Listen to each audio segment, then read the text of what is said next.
Good evening.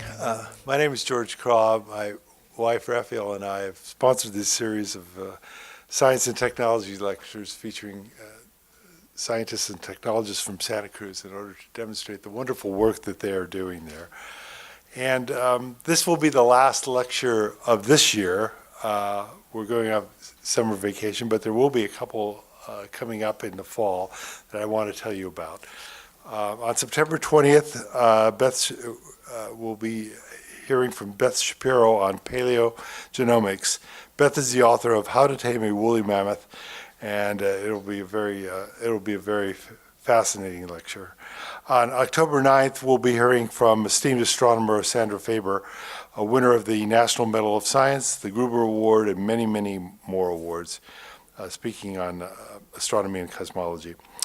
So tonight we're going to hear about pressing issues that affect all of us in data security and data privacy. Help me welcome Alex Wolff, Dean of the Bascom School of Engineering at UC Santa Cruz. He came to UC Santa Cruz 2 years ago and leads the fastest growing division on campus. An award-winning engineer himself, he's the perfect guide to lead the conversation. Alex? Thank you very much, George. These lecture series have been a wonderful platform for the university to share the incredible work, accomplishments of our students and our faculty, our alums, and so I want to thank you for making this possible. So we actually have a good cross-section of that today tonight in our panel. So rather than a lecture, we're having a panel. We have 4 people here who certainly represent this cross-section of the university. We have 2 incredible young junior professors. We have an amazing alumna. And we have a future alumnus. So I think it's going to be a very interesting topic and a very interesting conversation. I want to say that I would like to get the audience involved early in the conversation rather than at the end. So if you feel a pressing question coming on, I encourage you to raise your hand even early. And we can bring that into the conversation. I think the topic tonight is one that is particularly important for all of us in society. Obviously, studying certain things at the university doesn't necessarily touch our everyday lives, some of the things we do at the university. But this topic of security and privacy is clearly one that is touching everybody, and it's touching them every day in just about every activity that we're engaged in. So understanding the ramifications of the technology, putting that technology in the context of policy, putting it in the context of what we expect from our government, what we expect from companies, what we expect from each other as citizens, as part of a community is a really, really important and deep question. And it's one, because of the technology, that's crossing national boundaries. And that's also an issue. How do we relate, in a sense, our laws, our policies, our perspectives on the issues of privacy and security? How do they get integrated with those of other nations, since we are actually making use of technologies that don't know that there are national boundaries necessarily, that cross those boundaries, and that in a sense are integrating people from across those what are really artificial boundaries. So we have a great panel here, and let me introduce the panel. They are the experts in privacy and security. I'm going to ask them a series of questions, some questions that certainly I have myself that are burning in my head and in my heart. And I think that these are these are folks who are really positioned well to answer some of those questions, or at least to stimulate some conversation about the answers. So let me start with Abradeep Guha Thakurta. Abradeep is an assistant professor of computer science in the Baskin School of Engineering. Before joining UC Santa Cruz faculty last year, so he's had his first academic year and his first exposure to huge computer science classes, and he's living to tell about it, so there you go. He was a machine learning scientist at Apple Computer. Benedict Payton. Drink your swallow there, swallow your drink. Benedict Payton is an assistant professor of biomolecular engineering and the director of the Computational Genomics Lab in the UC Santa Cruz Genomics Institute. Benedict's team applies big data, data about genomes to advance treatments and cures for disease. Okay. Aletha Parker-Wood. Actually, she's a thrice an alumna, BS, MS, and PhD in computer science from the Baskin School of Engineering. By the way, this is the year of the alumni, you might know, at UC Santa Cruz. We're celebrating the accomplishments of our alumni, and we applaud Aletha 3 times over. Aletha is a researcher in the Center for Advanced Machine Learning at Symantec. And fourth, Jim Hughes.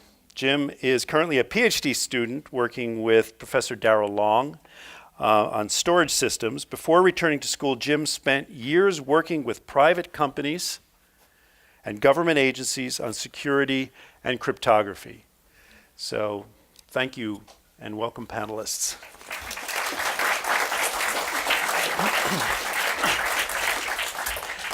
Now, obviously, we have different experiences with privacy and security, so I think I would like to start by setting a little context here and just asking you each to very briefly explain where your excitement is, where your fear is, where your energy is around the topic of privacy and security. And you can start with Abradeep. Yeah, so I guess my main excitement about privacy is in the context of machine learning. And with GDPR and the European Data Protection Law, this is an area where a lot of research, both in the academia and in the industry, is going to happen. And one place where my fear with data privacy is healthcare domain. And probably we're going to discuss about this. Yes. Yeah. We'll talk about the European General Data Protection Regulation, GDPR, in a minute. Benedict. So I'm definitely the domain person here. I represent a group trying to manage big biomedical data. And we have this trade-off that we have to make between individual privacy, the right of the individual to hold their own data and determine that data, and the benefit that we have from collective data sharing. We're at this point where huge amounts of data are being collected within the clinic, and that data, if translated correctly and handled responsibly, can be used to advance discovery. And in fact, it will be essential to this next wave of precision medicine. So I sit in this, I advocate and want to see data sharing, but I also understand and respect the needs of security and privacy. Okay. Aletha? Working for a large security company like Benedict, I'm also in a position where it's very important to me to protect the privacy of the people who buy our products. But in addition, we also have data sharing concerns. One of the ways that we protect our customers is by catching threats in one environment and then telling the whole world about a new threat type that we've discovered. So the ability to share data across companies, across geographic boundaries, is critical for us to protect people. But by the same token, we don't want to expose our customers to any sort of risk by sharing their data. So we're also very interested in how we protect their data, how we share it privately and responsibly. And we're also very interested in being able to do machine learning across private data. Jim? My perspective is a little slightly different. First, I want to define security and privacy. Security is a feeling when you go to bed at night that you feel secure. Privacy is the ability to have a conversation with somebody that you don't want somebody else to know. And in the area of cryptography, we enable the ability to have privacy in your conversation. But when you combine the privacy, then on your secure link to Facebook, you're giving them all your secrets. So it's a very interesting and hard area, but the area of cryptography, I believe, is right now becoming very exciting because of quantum computers and some of the other technologies on the horizon. And Santa Cruz pretty much has to be on the front line to try and say, how are we going to create new algorithms that will live through this coming change? So Jimmy, you've introduced this question about what is security, what is privacy, and some people in the audience may have come across a very recent article in, I think it was the New Yorker, which was, in a sense, asking the question, what is security and where did privacy come from, and where does this notion of privacy come from, and how have we thought about it over the last 150 years, and how has that thinking evolved?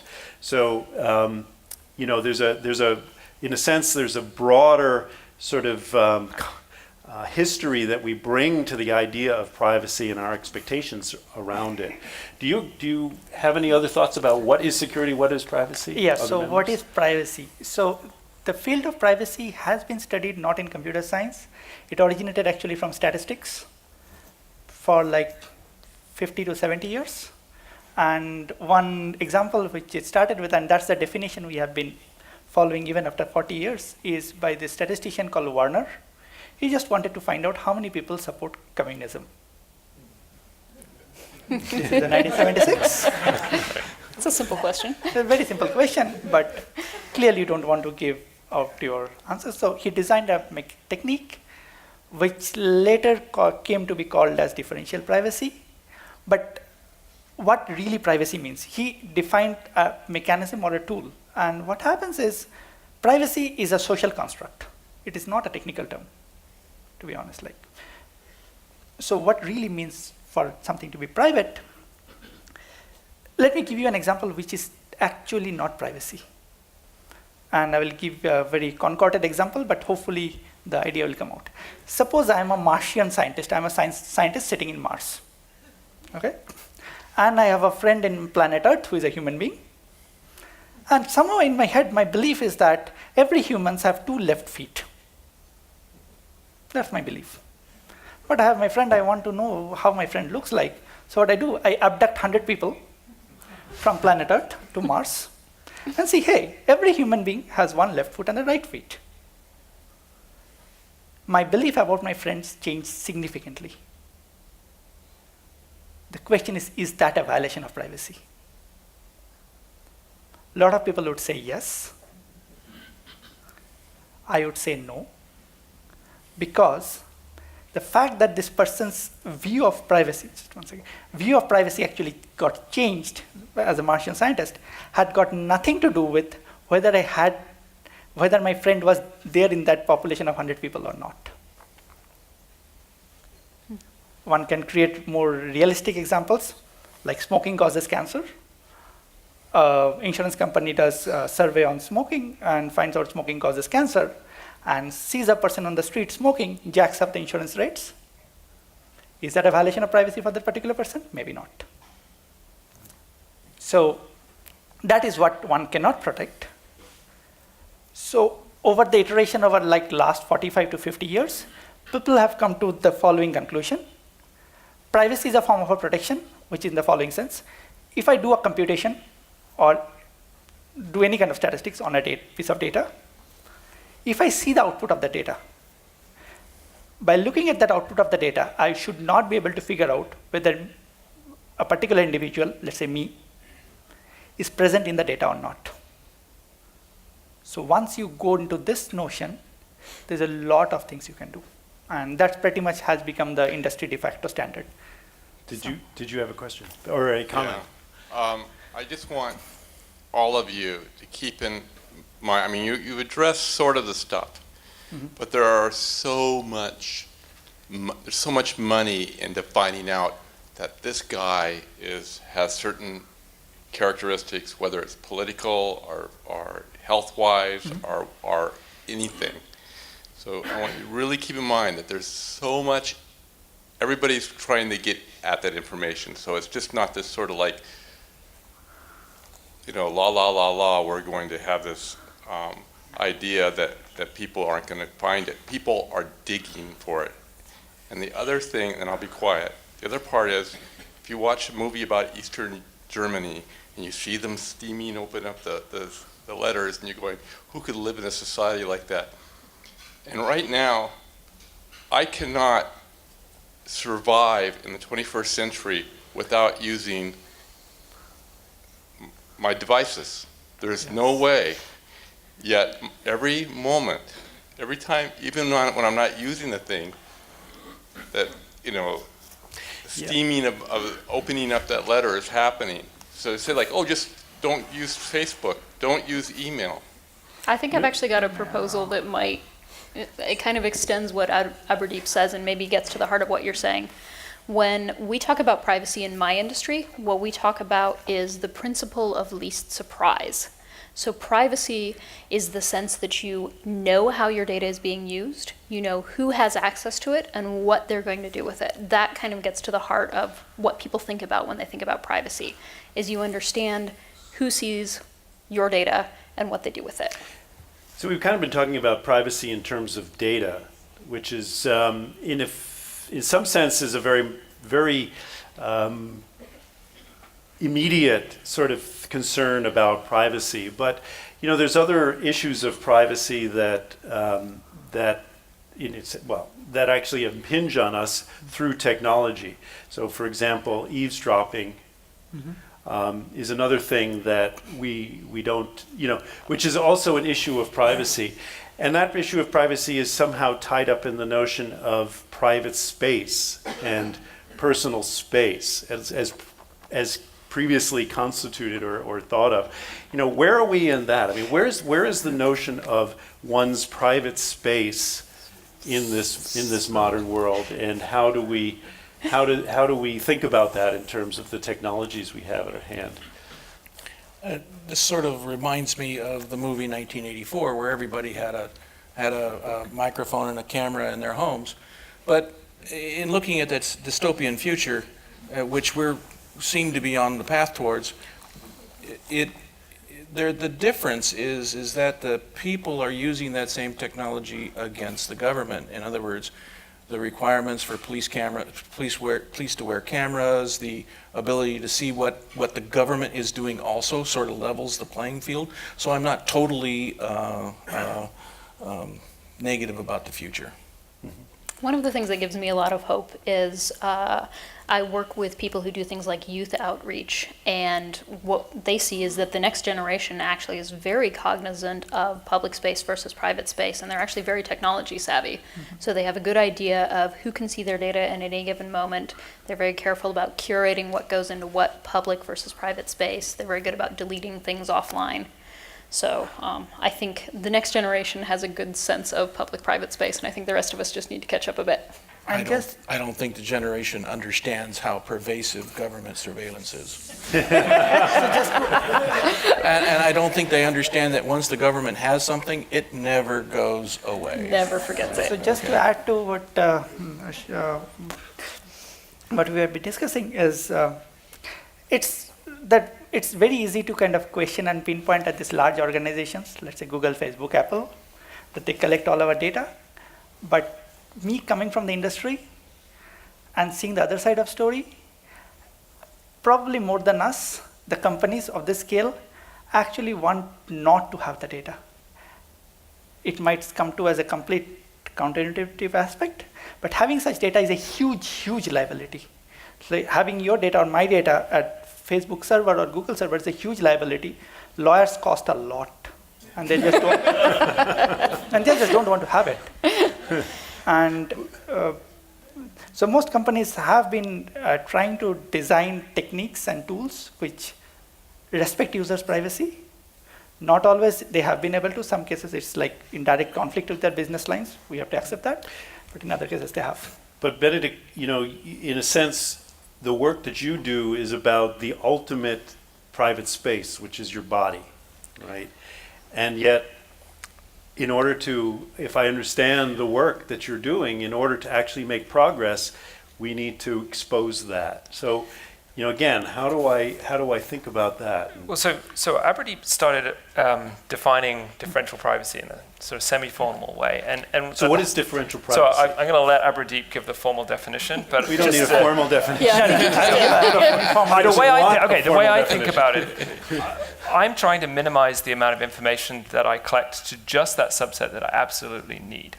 Now, the problem for me so I work mostly in the space of genomics, right? So each of us has a unique genome. It's roughly 3 billion bases of DNA. And it won't surprise you with that length of a string that you don't need that much before I can uniquely identify you, me, anybody, right? And we all carry it around and we secrete it everywhere we go. Every time a hair falls off, it's there, right? We walk around, it's with us, it's omnipresent. And it doesn't change. From the moment we're born to when we cease to exist, it's there all the time. And of course, we pass it on. So if I chose, I'm going to put my whole genome out there on the internet, I'm sharing, I have children, I'm sharing 50% of the information about my children with the world. So actually, we have very important decisions about family. So it's something that's lifelong identifying. It's kind of almost kind of the worst possible scenario from a security and privacy perspective, right? You can't get rid of it, you can't exist without it.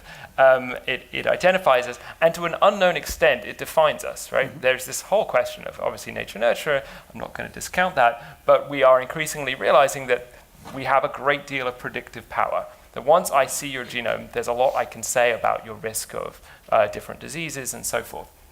So I live in this space where, going back to this differential privacy question, where I want to collect the minimal amount of information, but unfortunately I don't know what the question is. And so I'm stuck needing to collect more information perhaps than we might be comfortable with, and therein comes the security question.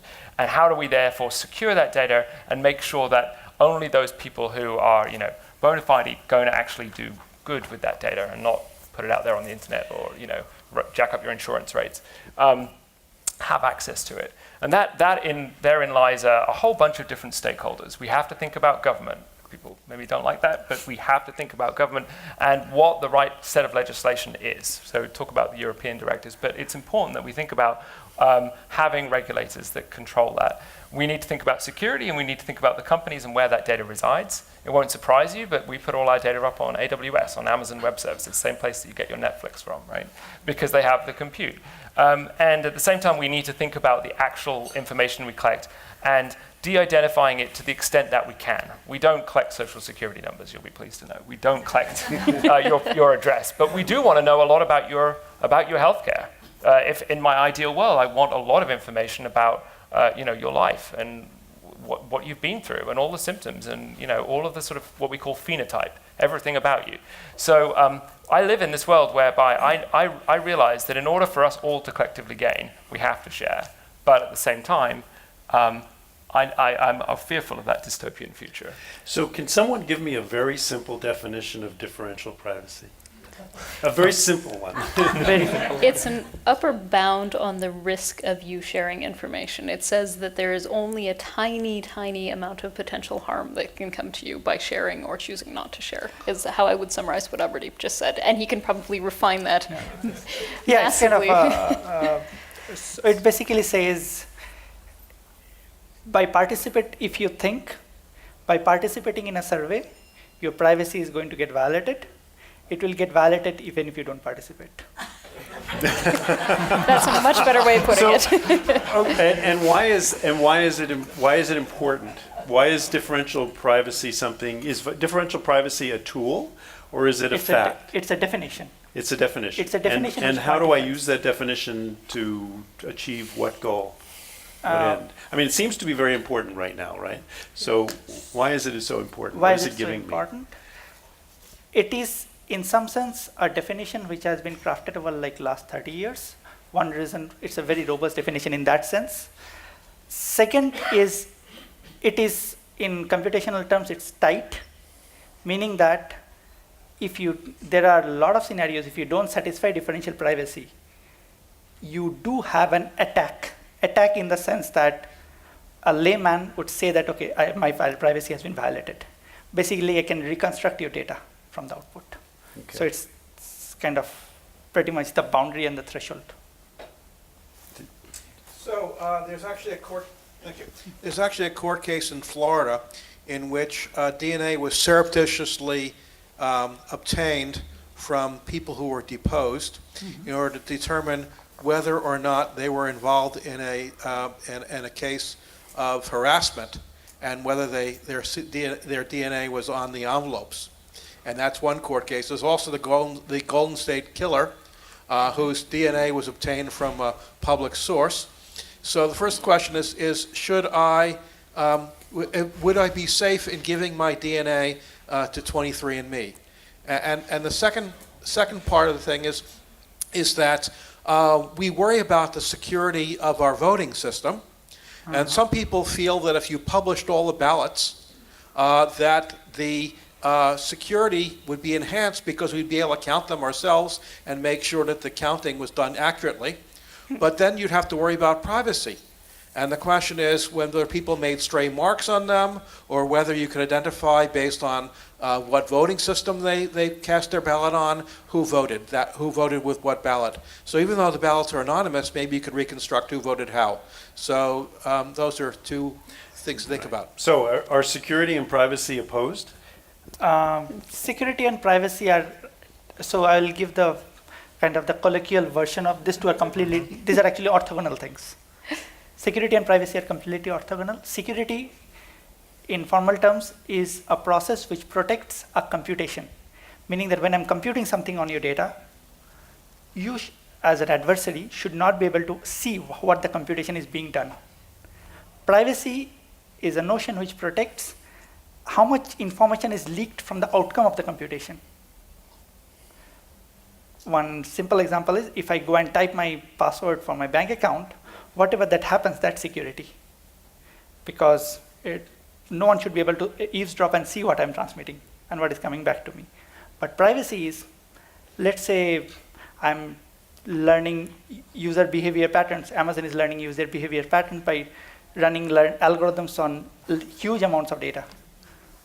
What is the information about the people who are in that data gets leaked from the product recommendations they are giving? That's privacy. So I hear a lot about cryptography.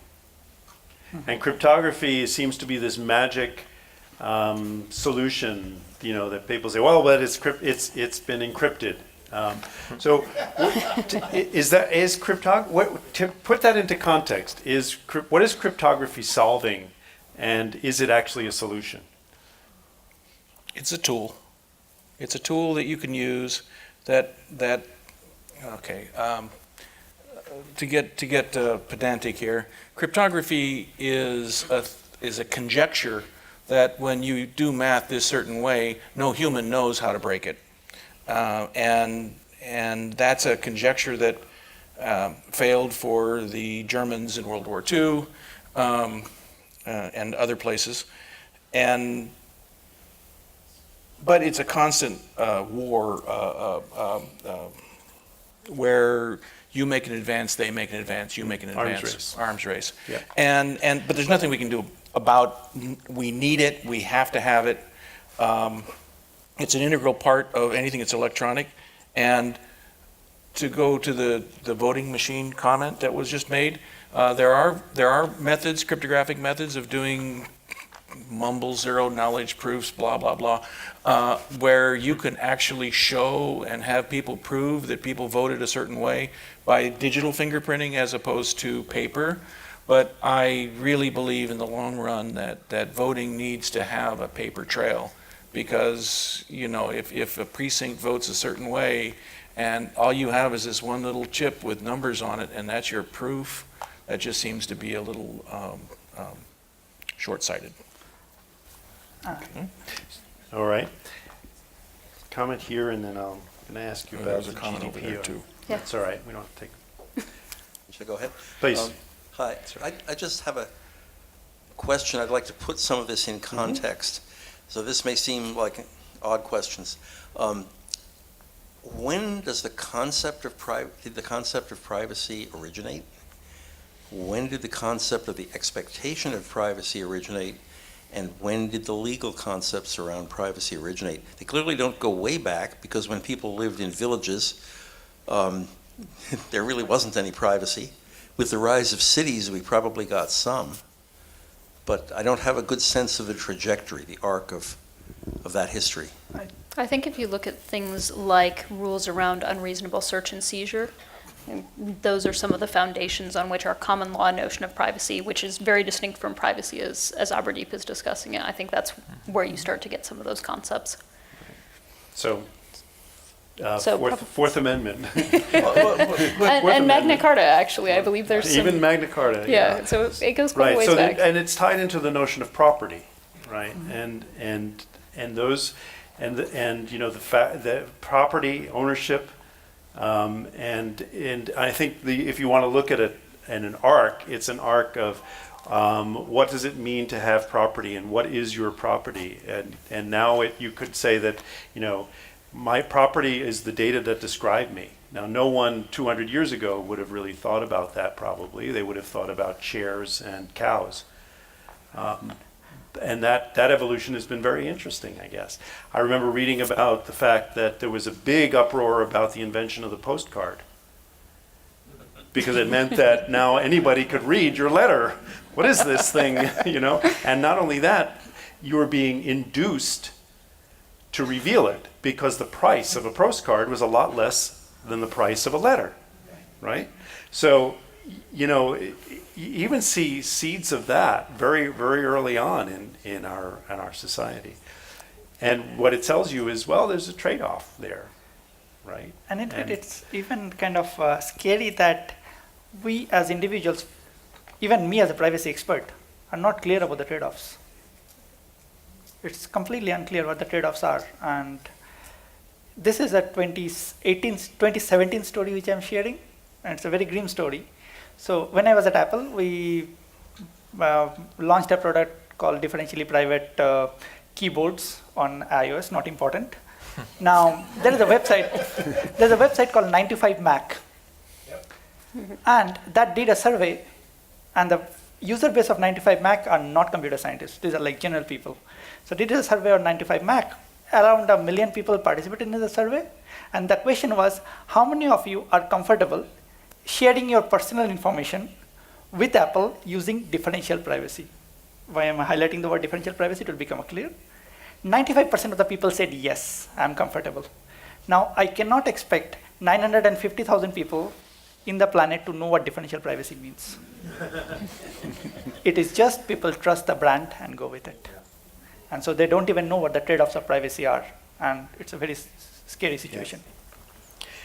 So I would like to get into the European General Data Protection Regulation, because I think that it's certainly, if nothing else, it generated a lot of email in my inbox, right? On a very, right around that date that it became established in Europe. So can someone please tell me what is General Data Protection Regulation? So GDPR. It's, The lawyer on the panel. I am not a lawyer, sir. But please, can you, Watch your language. Aletha, please. Now, we have lawyers in the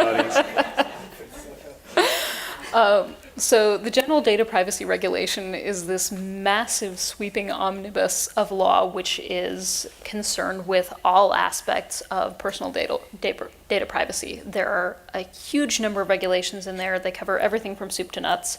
I think some of the ones that have gotten quite a lot of press lately have been the right to be forgotten, which has very, very wide-spanning implications for everything that we do. It has implications for search results, for machine learning. You also have the affirmative consent to be contacted, which is why you got thousands of emails a couple weeks ago saying, please, let us keep talking to you. We really want to keep talking to you and selling you things. I think that covers most of the things that people are interested in. One of the things that I've heard that it talks about is, which is very interesting from, I guess, because it's quite European. It's the fact that a service cannot, or a company, let's put it as in terms of a company cannot deny you access to its services if you refuse to share information with the company. Which Is sort of that- breaks the fundamental bargain of the internet in some ways. Of the current internet. debate. parts of the internet. I actually think this is very interesting because the adware model has been a huge democratizer. I think people don't think about this, but the fact that you are willing to watch ads means that anyone, no matter how poor, can go on the internet and have access to Wikipedia and to Facebook and to all of these other things. And so you see things starting to pop up paywalls, the New York Times, the Wall Street Journal, and that actually cuts off access to information. So we talk about the problems with the privacy of these services, but we don't think about the flip side, which is that they're actually giving more people access. So why do you think that Europe has endorsed that approach, which says, you still have to be able to get Facebook even if you're not willing to see ads? As an example, I'm not Yeah, sure if that's the so- right example, but So here comes the trade-off. So I typically, as a consumer, if I go to and buy, let's say, an iPhone or any device, like anything, even a car, I know I pay this much of money, I get this thing out, right?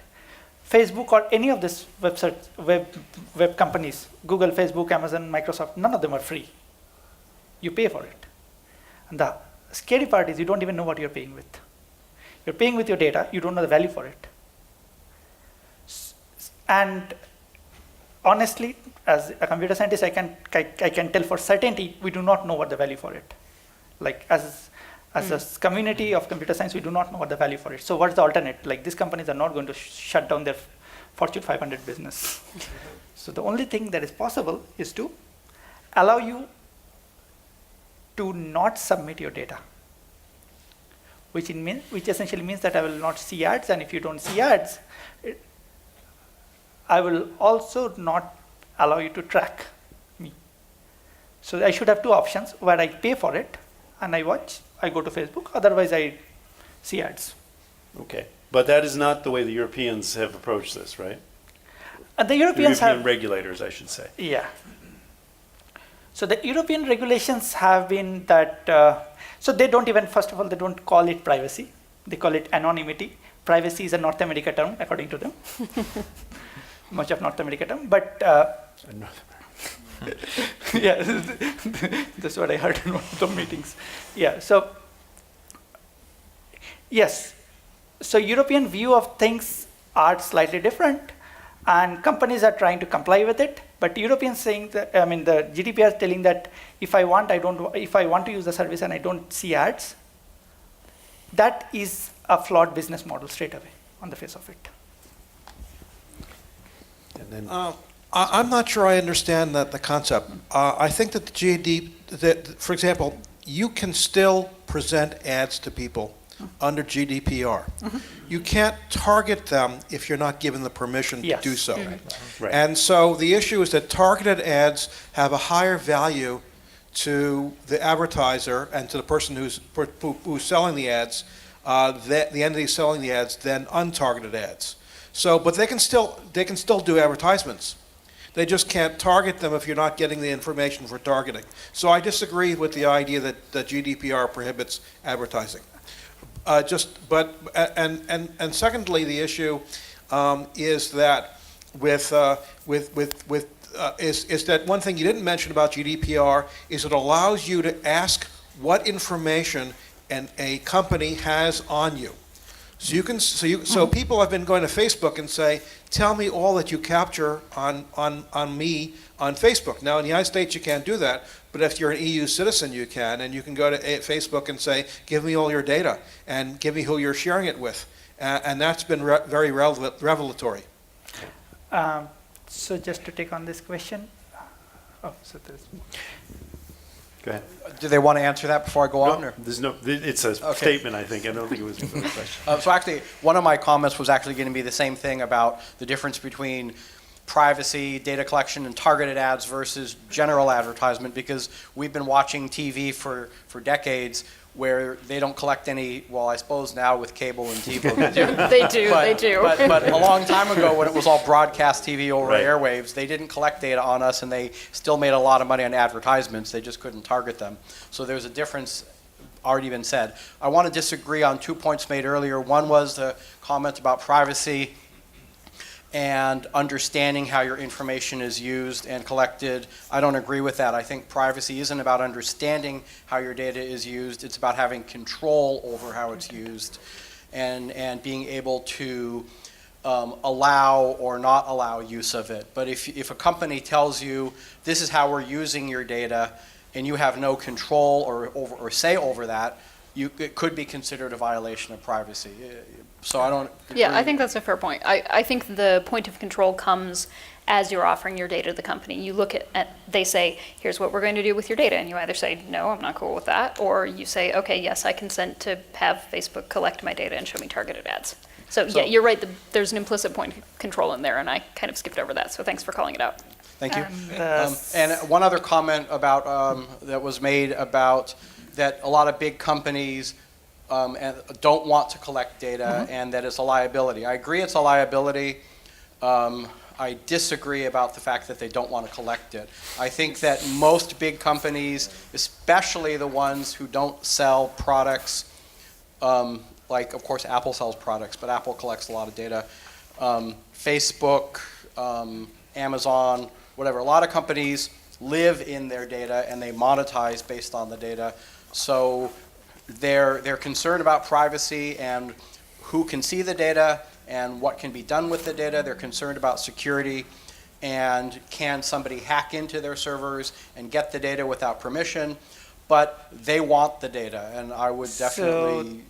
They want the value of the data. But they can't. But they can't value. They can't get the value without having the data to mine it. Well, one thing I would want to say is yes, they do collect data for business, and I don't work for any of the companies, so I don't have any ties with any of them.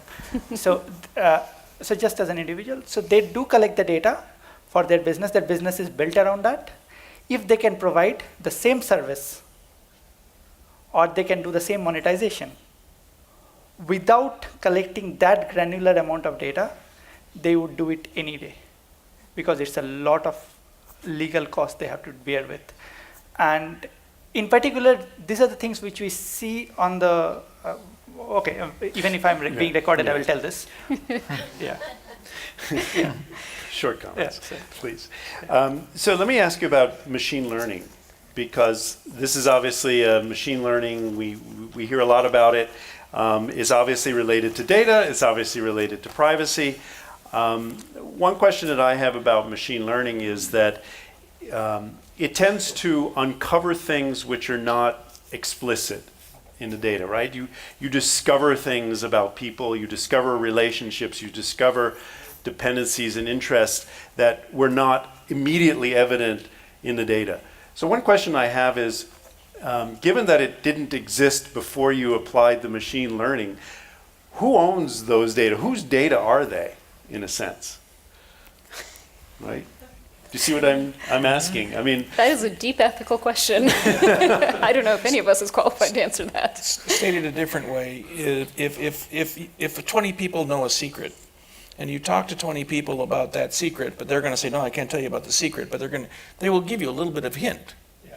And by the time you've talked to 20 people, you know that secret. Mm-hmm. Okay, so I think that's the same thing, and Wall Street was rocked maybe 10, 15 years ago by mathematical modeling. We're finding the hidden Markov chains, blah, blah.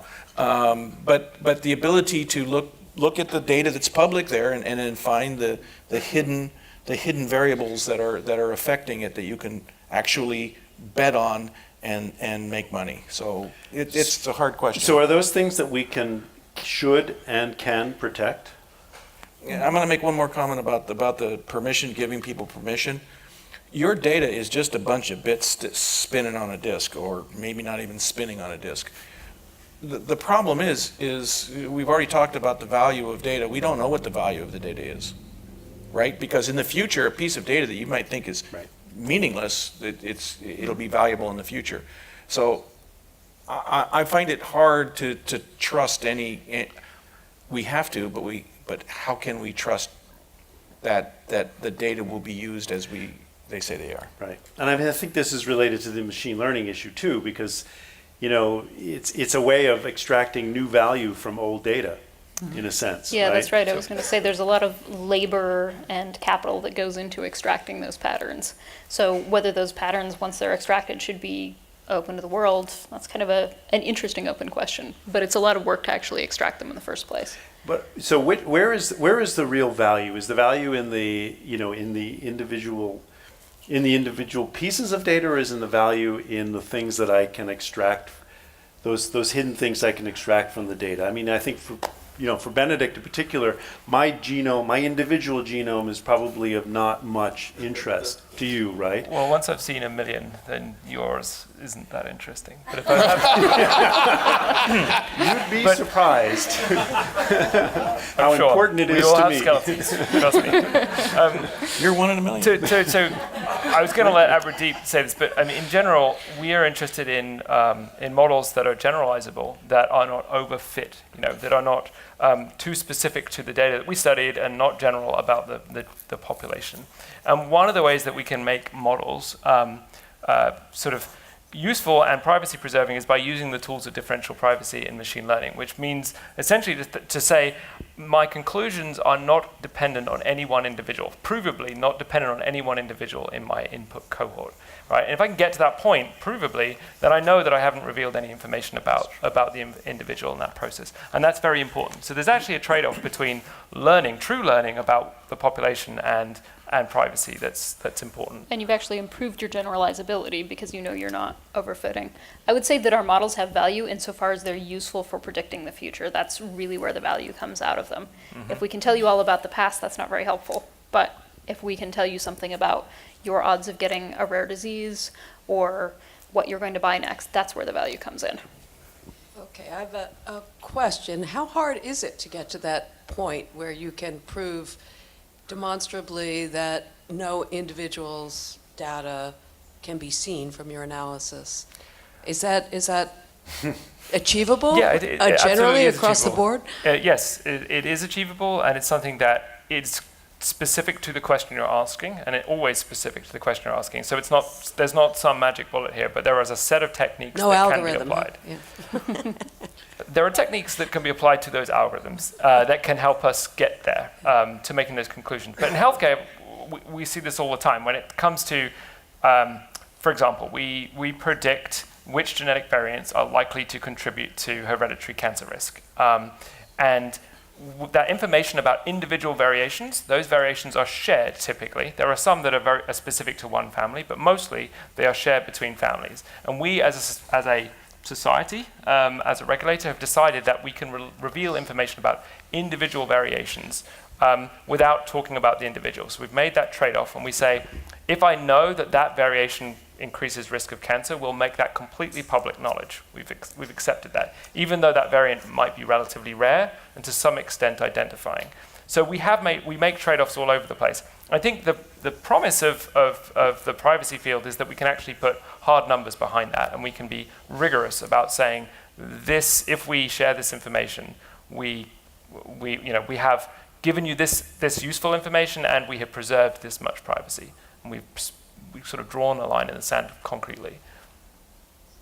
So I have a question that's, I guess, related to why does this matter to us? Is it because of the implied value of our data that we're told that we should care about the protection? Because I don't really, I'm sure Facebook isn't looking through all of this data that they're targeting ads one by one. So my name isn't really attached to anything that's targeted towards me. And so it's in a way, I don't really mind if I'm seeing a Nike ad that's very generic or a Nike ad for a shoe I searched yesterday.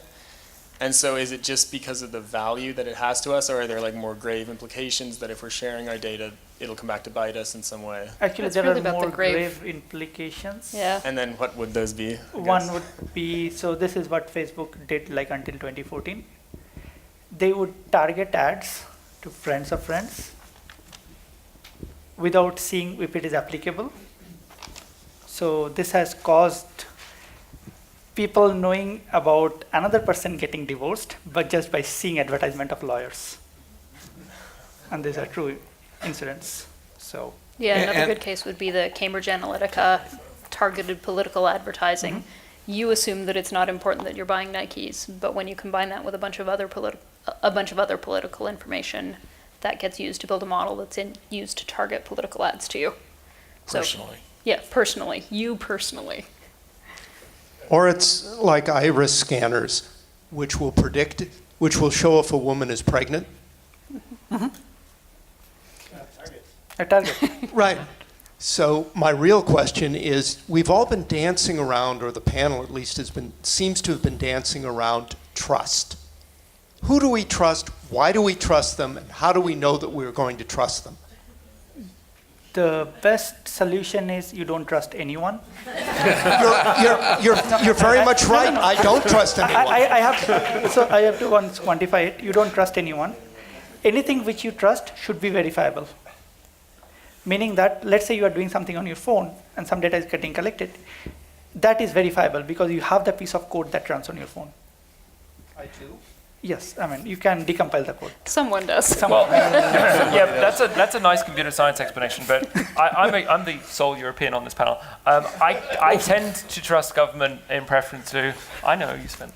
No, you're honoring. I am a citizen. I didn't excellent. know that. Okay. That's No, go ahead. Sorry. But all right, okay, I'm a Brit, so I can't really claim I'm in the EU anymore. But half there, somewhere in the Atlantic. But I'd still rather have robust regulation that I can read and understand and know that a lawyer can intervene on my behalf if a company or some other entity comes and violates my privacy or security. So for me, there has to be, going back to this whole debate about GDPR and whether or not it's overreaching, there has to, I think that there is ultimately, we as a society have to choose trade-offs and we have to come up with sensible regulation. In the healthcare space, we have lots of it. In the US, we have lots of it already.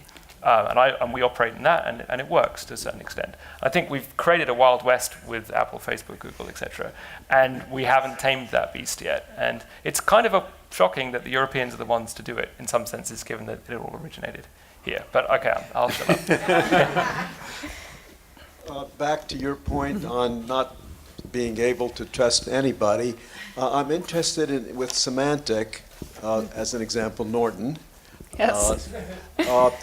How often does a company like yours or Symantec actually go back and check each person in that company to see what role they're playing, what have they done, how much they can be trusted? And when you're dealing with humans, there are many, many people.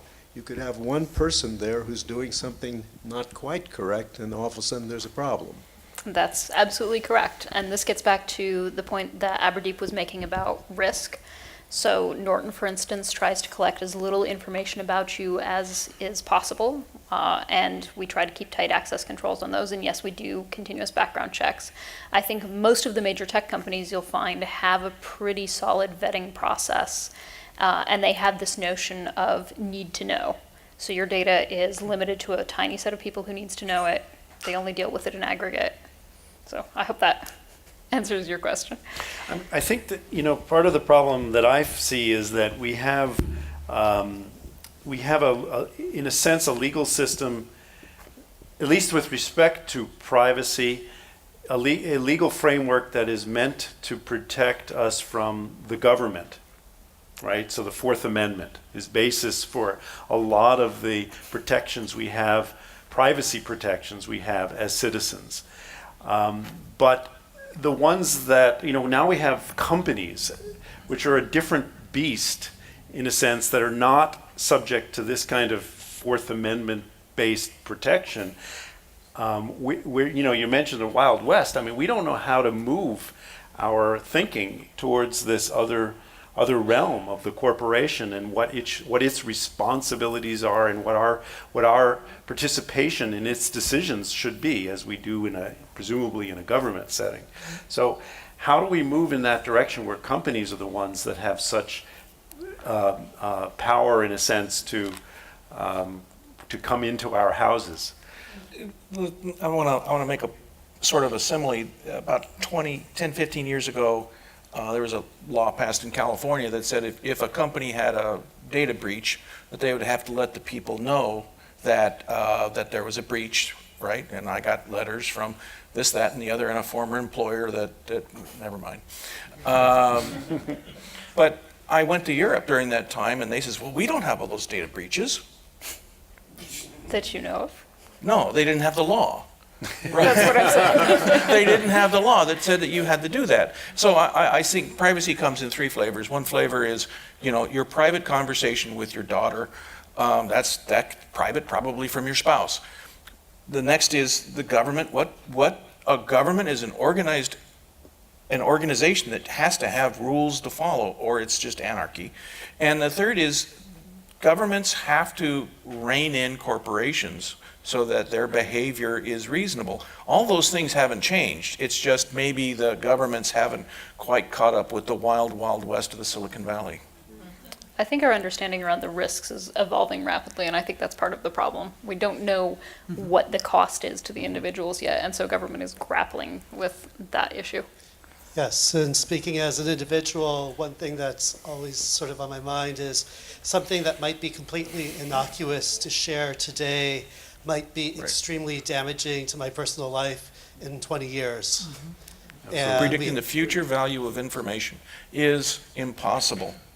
Yeah, and I mean, Yes. we have plenty of examples of democratic governments that have turned totalitarian and such things, and corporations working with governments and other such things. So it's almost like when you're, the initial question that I think that he was saying originally that was about that privacy is a lot about having control over the data, and it's almost like once the cat is out of the bag, you can't really, you can't bring it back.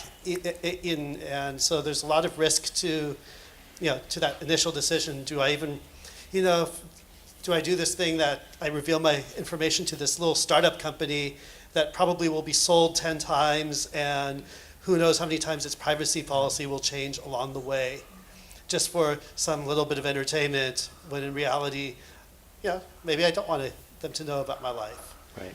So This is probably a little too much information, but once upon a time, I had a live journal, which is an online diary service which has, excellent group permissions. You could have private posts, you could have group posts, you could have public posts.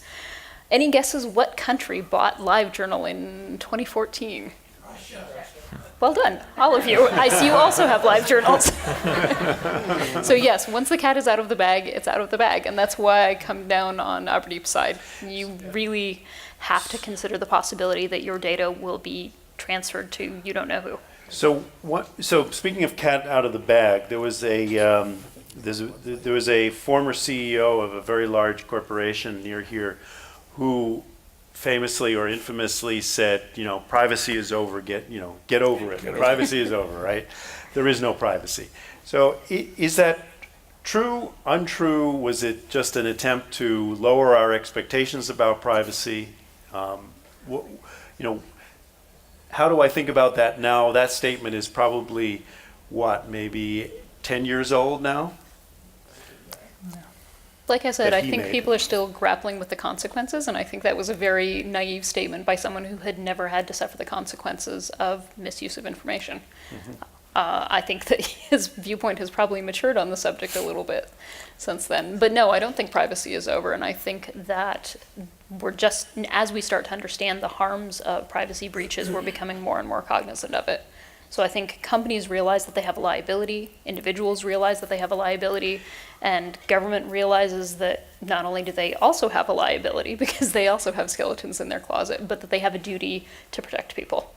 Now, a lot of what we see is that, I think an example of what I'm about to say is the testimony or that the CEO of Facebook gave to Congress. The questions were, by some standards, quite simplistic, and the answers were even more so. And so, you say, how did they come up with these questions? So, do we have enough expertise in our government, in do we have it in our population to really understand even what we do know? I mean, I realize that there's a lot we don't know yet. We don't know the ramifications of a lot of our technology, okay. But there is a lot we do know. Do our government officials have enough information, and how do we get them to be more educated? I think that Send people them to who UC can- Santa Yeah. Cruz, right? Yeah. I think people that can communicate technology effectively to lay people are incredibly valuable. And if you are technologists who have a gift for communication, the best thing that you can possibly do is go out and talk to everyone you know about how technology works and what it means. So how can I talk positively about technology? Because I feel like a lot of the conversation around technology today is turning, negative, right? I mean, we all use it, but then if we start discussing the technology, we very quickly gravitate towards some of the more negative aspects of it. This worries me a bit. Is there a positive? How can we change this conversation? Let me spell out the risk. I mean, if we don't get to a point where we have a more positive relationship with these companies and with our sort of online lives, then there is this possibility for blowback. It hasn't happened yet in a real way, and I imagine it's going to require something pretty apocalyptic for it to really happen, given the Cambridge Analytica thing. But it's really important to me because I know that my research is hypothecated on people having a willingness to share. And if I can't get to that trust, that trust word, and if we can't get to a point where I have this relationship with the people who are providing me data and that there is mutual trust, then we're at a dead end. So for me, I want to take a precautionary principle, and I want to come from how do I organize and do this in a responsible way from the outset. I'm very uncomfortable with the Wild West that we have created, and I worry that we'll gravitate towards a situation where we'll yo-yo back. We're all starting to get the collective hangover from our iPhones, I think, and there is this risk that it will come back and bite some of the companies from around here. Yeah, that's true. And one counterintuitive thought to this is regulations do help significantly. It's important to regulate. And regulations actually help larger companies more than smaller ones.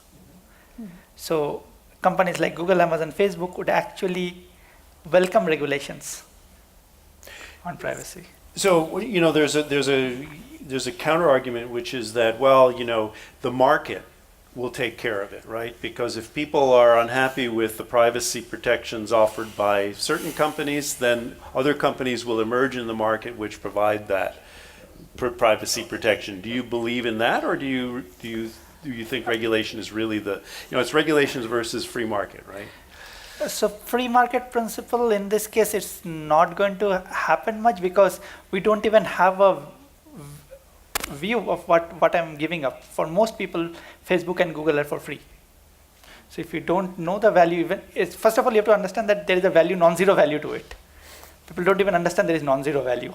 Then comes this prediction market and all those kind of scenarios where you can the market will take care of itself. But first of all, one has to appreciate the fact that there is a non-zero value to your data. Right. I think also there's this critical mass. Oh, sorry, did I cut someone off? Go ahead and finish your thought. There's this critical mass argument where it's actually extraordinarily difficult for people to enter some of these markets. It's all very well and good to spin up a new social network, but if you have one person on it, the value to that one person of your social network is zero. You really have to have the ability to bring over people en masse. But the other side of it is that it's trivial to move, right, with these technologies. If someone decides, today it's going to be Instagram. Facebook is so yesterday, right? The next generation, if you talk to them, they're sort of, the demographic of the Facebook population is aging. Right? So you actually do see this movement, and you can see this movement. But the bad part is Instagram is owned by Facebook. So when something happens, yes, they buy it off. Exactly. So I just on the topic of regulation, so I've been in the field of export controls for quite some years, and historically export controls have been all about controlling encryption because our government doesn't want other governments to be able to secure their data because we want to conduct surveillance. But since the Snowden leaks, there's definitely been a shift, and now what we're seeing is the EU is coming out with regulations that are sort of human rights based. So they're concerned about controlling surveillance technologies. And so it kind of strikes me that, when we talk about trust of the government and regulations, the US is not looking at implementing any sort of human rights-based controls. And so can we really trust our own government to protect our interests in privacy when, we're not, there's definitely some surveillance issues there. There are lots of export regulations around facial recognition, around even OCR technology. There's export regulations on infrared cameras. There's a lot of, maybe they're not under the banner of human rights, but there is a lot of technology that's under export control. But not from the U.S. Those are U.S. rules. Maybe if they're controlled for military. They call them dual use, yeah. If it's dual use, I'm not seeing those regulations. One of the things that my mother was involved with politics, and one of the things she told me a long time ago was if you did, I was raised in the 60s, right? I was in the flower child, smoking pot down, the whole 9 yards. This is being recorded. Yeah, I know that. but you know what? Yeah, the data was already out there, so I'm not worried about it. But the fact is, there were mass riots of everything, and everybody was upset about the government and everything else. And she just said, if you don't like the government, get involved. Right? And honestly, to me, that is the most optimistic statement I can make, is that the government has the ability to rein in corporations. The government has the ability to put limits on the police and other people. So, I really believe that is the most optimistic thing to say. And the government needs to be there because some people for money will do anything. I just want to make an observation about privacy sort of from the flip side, which is that I think our society, our culture, has a different view on privacy today than we did 20 or 30 years ago, from the standpoint that even just by making a service available, let's pick on Facebook again, just by making something available, people are sharing and putting information about themselves online, potentially, forever stored, who knows where, that people wouldn't even consider sharing about themselves. Relationship status, photographs of their kids, all sorts of things that a few decades ago we wouldn't have even considered about how would this information be out there, why would we share this with millions of people that we don't even know, where it doesn't matter if they're my friend, they can still search my name and find it. People are posting pictures of themselves getting drunk on the weekend, and then they apply for a job, and their potential employer finds their Facebook page, and they don't hire them because they found something that looks like they made a fool of themselves, whatever. People, I think, in very large scales, are making the decision to basically give up their privacy just by virtue of putting all this information about themselves out there. I don't know if you guys. But it's not black and white, is it? I mean, where you would probably feel uncomfortable giving your fingerprint away, right? Giving fingerprints, right? Giving your fingerprints, right? Because this is like the ultimate identification thing. But you're happy using your fingerprint to open up your iPhone, right? So, and you know where that's going. It's not sitting on the phone, that's for sure. Actually, it is. It is. It does. Actually, sure. Actually, it is. So I want to, sure. just as a comment. I guess if there's a question in there is, do you guys equate privacy with people people share information. They have some sort of amorphous expectation of privacy about what the company is going to do with it. But the fact that they are sharing all this information willingly to begin with, should this mean that, does this change the definition of privacy? I think, no, absolutely not. As an example, I have a number of friends who are gay.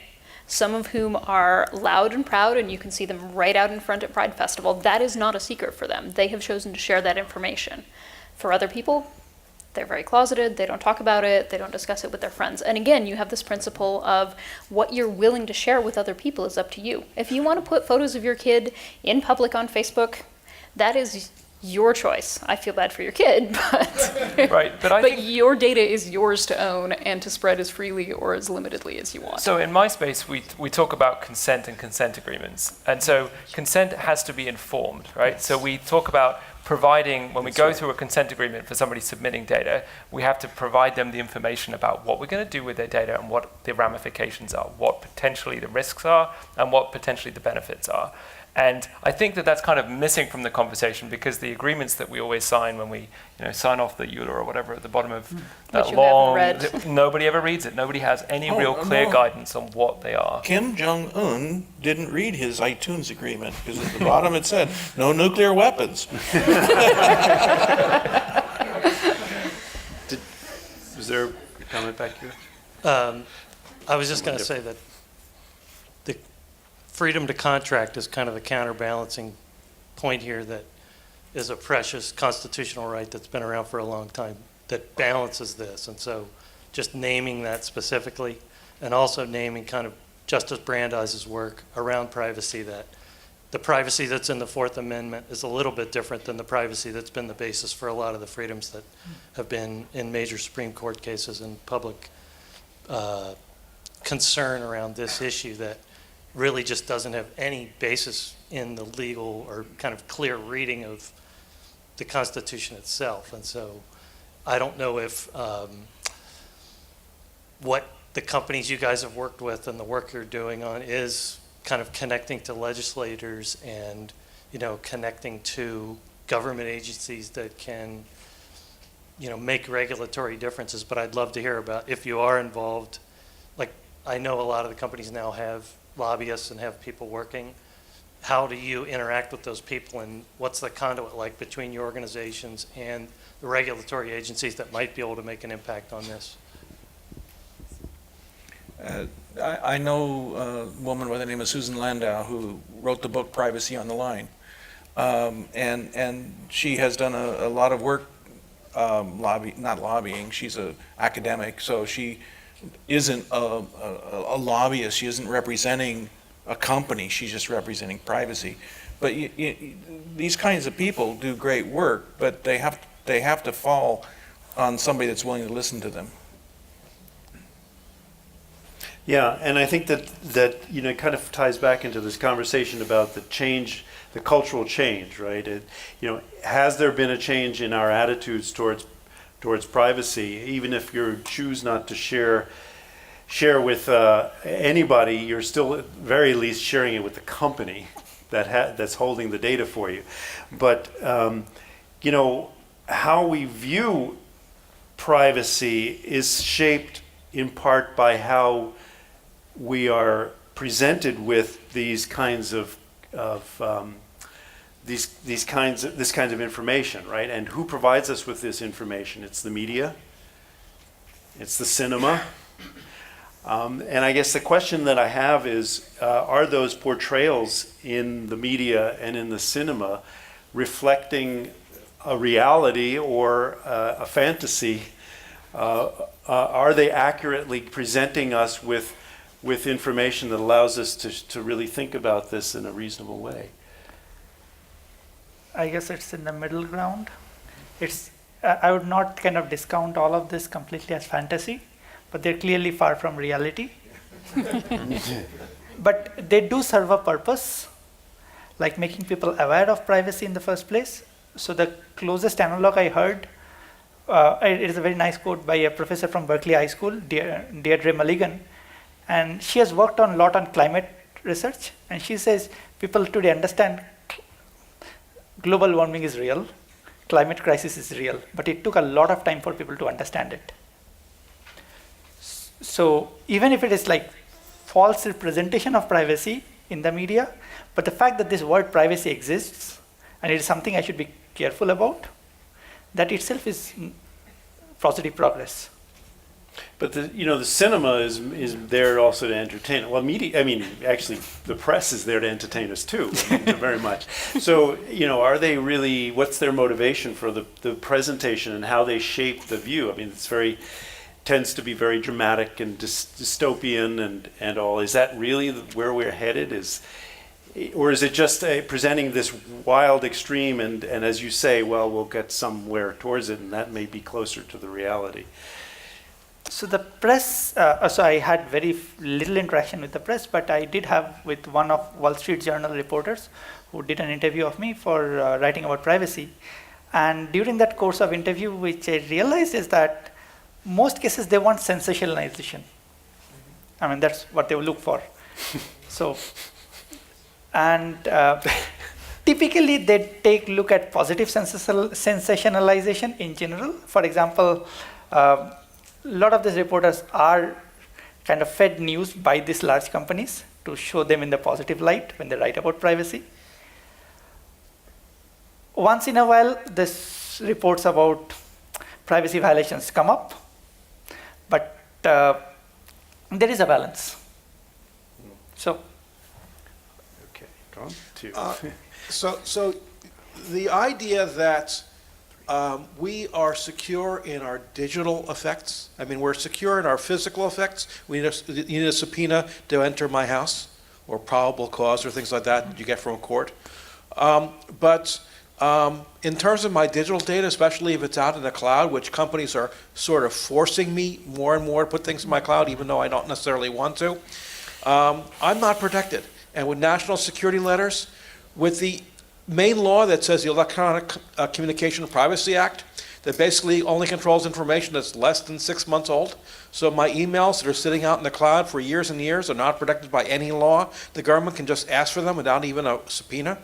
So the idea that my digital effects are in any way secure is really, from the government, is really not the case anymore. So what do you think we can do in terms of trying to change the framework so that we really do have privacy? If the government asks my ISP for my data, I don't even get notified. I can't even find out because of the gag rule. So, there's something weird about this digital effect that we don't know anything about it. So what can we do about rebalancing this in terms of security of our data in terms of government data? The Fourth Amendment is essentially obsolete for digital data.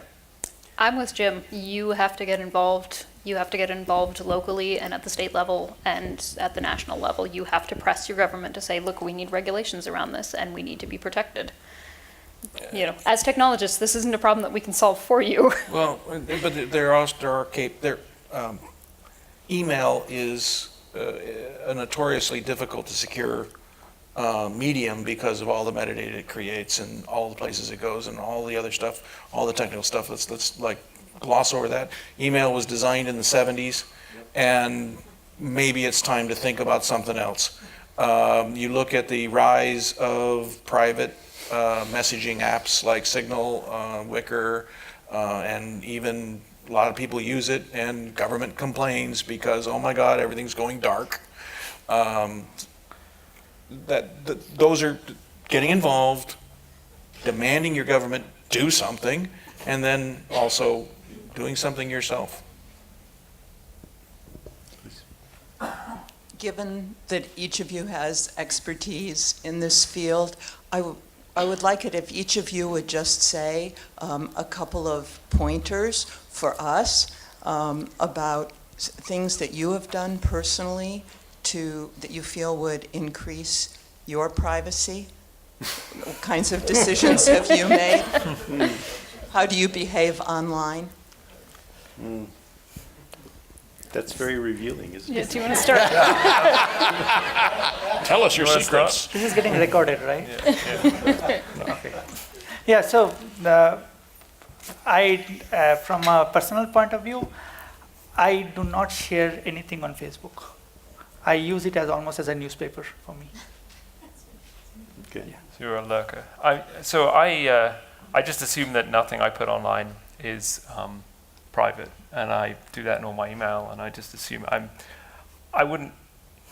try to convey myself in a way that's polite and reasonable, and I don't conduct very private conversations via digital means, aside from the telephone, of course, but which is a digital means. Which is a digital means, and it's obviously being recorded, but in general.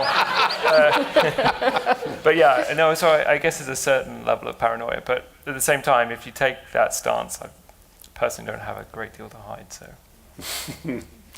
I do something similar. When I go to post something online, I ask myself if I would be okay with my mother seeing it, with my boss seeing it, with the government seeing it. If the answer to any of those is no, I don't post it. When I do post things online, I think about tailoring who I'm posting it to. I'm very cognizant about, does this make sense? I'm not going to post to my entire Facebook friends list, which does include both my boss and my mother. So I think, okay, this is just for my technology friends, or this is just for my mom friends. So I keep things very tailored. And yes, I'm unfailingly polite online. Oh, and I just want to, on the question of 23andMe, just as from the genetics point of view, I do have, me and my entire family does have our 23andMe. And I do worry that is, in the short term, I'm not worried. In the long term, I'm definitely worried because of the uncertain nature of that information. But it is what it is. Mm-hmm. When I travel internationally, when I travel abroad, I take my laptop with me. I just make sure that my laptop doesn't have any information that I don't want there. And this goes back to the conversation with my mother, who said get involved, but she also said don't do anything that you didn't want in big print on the front page of the New York Times. Okay? And that's common sense. And I think the humanity and the behavior of people hasn't really changed much in the last 10 years. So it's common sense. So if we look at the actions of the NSA with Stuxnet and some other things like that, and recently the Russian hacking of the Cisco switches and routers, and clearly the Chinese are probably hacking as well. It's pretty clear to me that just about any network can be penetrated with enough funding and determination, and any encryption can be broken with enough funding and determination. So are we just kidding ourselves? I mean, is privacy really a thing of the past, and security even a thing of the past? Are we on a mutually assured cyber destruction path here as the only means of security for us? So let me answer a few things. There are some things in cryptography that cannot be broken. Very few, but they cannot be broken. There's only one thing, but it cannot be broken. One thing. Only one. Half a thing. and you're not using it. No, they're not quantum. I don't want. It's called a one-time pad. Let's ignore that. But there are many. Crypto algorithms typically are not broken.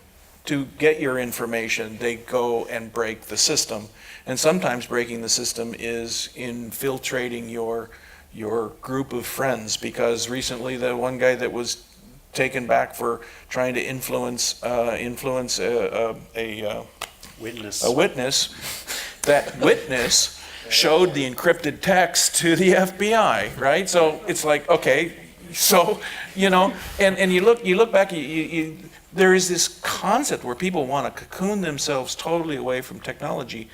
Look at the Unabomber.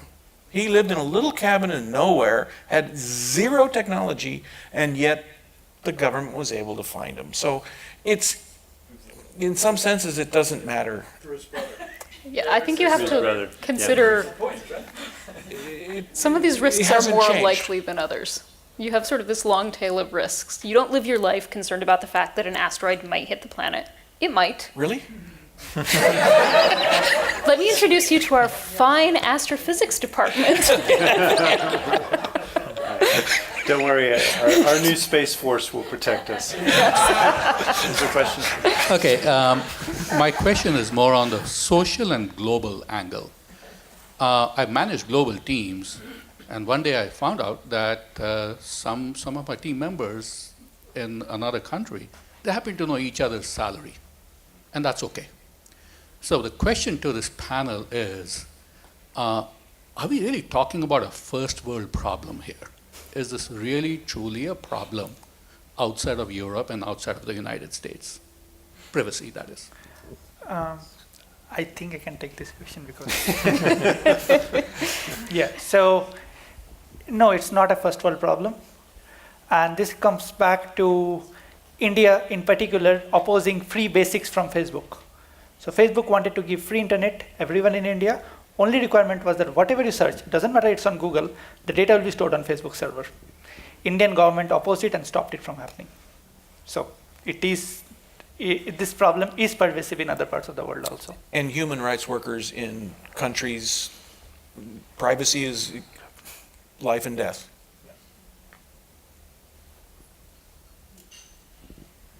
I don't know if mine's so much of a question, more of a direction. Most of my friends are not tech savvy, but they do use Facebook and Twitter and stuff like that to talk to their kids or their other high school friends or whatever. What piece of information can I share with them about privacy so they fully understand how crucial it is for them to be aware of it? Because they hear all the trigger words in media and through TV shows. I don't understand the TV show thing, but she did. And I'm trying to figure out, because this particular friend doesn't truly understand how important when she's online, she really covers herself about privacy, because she'll share anything. So my question is, what should I tell her? Is there any particular thing I should really be kind of pushing for her to pay attention to? I have 3 daughters, and when you have a child and you're raising them, you teach them things like, don't go talk to that stranger, don't get into a car with a stranger, and oh, by the way, everything you post online lives forever. And can be seen by everybody. And you know what? It's a dangerous world out there, and you got to teach your kids that. And I'm sorry. Yeah, teach her about the woman who didn't get a job because the photo of her drunk was found online. Tell her the horror stories the same way that we tell kids horror stories in driver's ed about what happens when you don't pay attention driving. Tell them real world stories about the consequences of oversharing. Just to be optimistic for a second, I do think that there is a cultural change going on, and I think that the next generation is probably going to look at some of those pictures of drunk people online and say, big deal, that was 15 years ago, and I did that too. And I think there is a certain security in being part of the herd.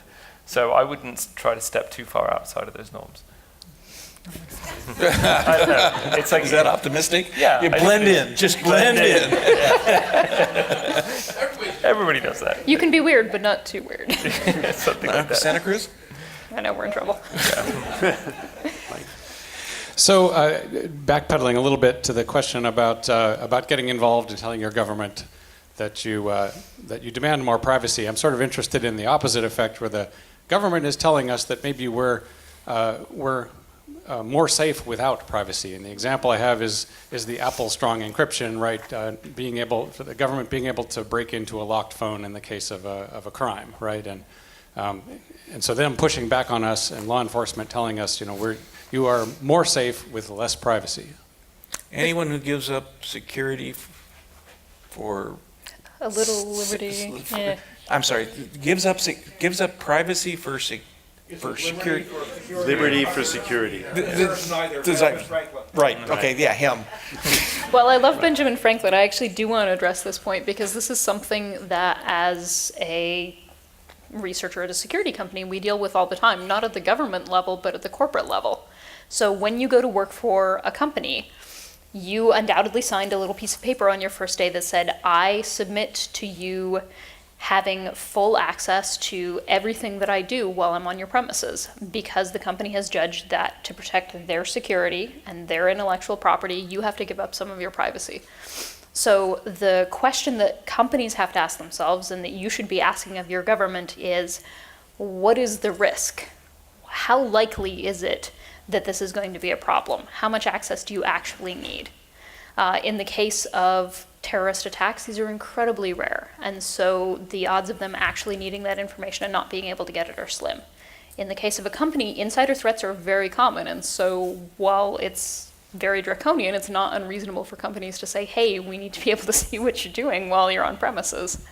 Does that make sense? So you have this balance between the interests of the government, your interests, and the actual likelihood of those risks. And most governments, when presented to ask to do a law that says when the legislature is asked for a law that says you must have a backdoor on the phone, the legislature refuses to do that law because they know that that's going to reduce the security and make hackers more able to break into those devices.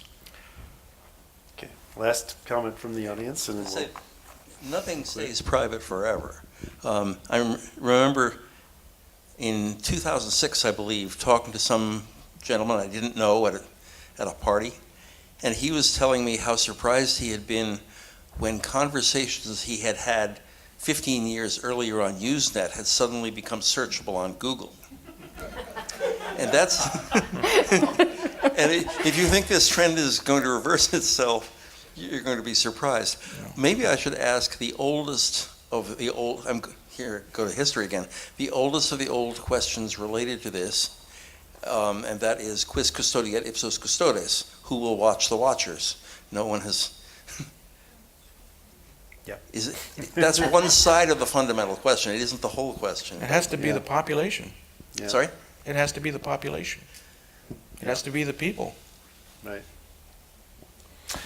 Okay, thank you. So because I want to sleep tonight, I would like to ask each of the panelists to close with, just a one-sentence positive thought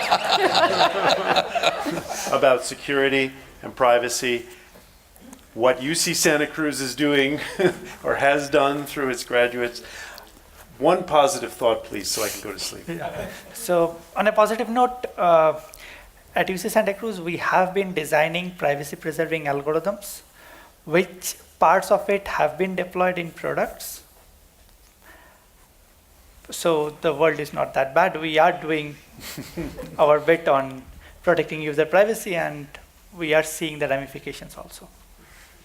Yeah, I would say that despite all the risks, people are willing to share, and the results of that sharing are new therapies and new treatments that researchers at UC Santa Cruz are an integral part of developing, and they will lead to a new generation of precision medicine. So I want people to understand that there's benefit to sharing as well as risk.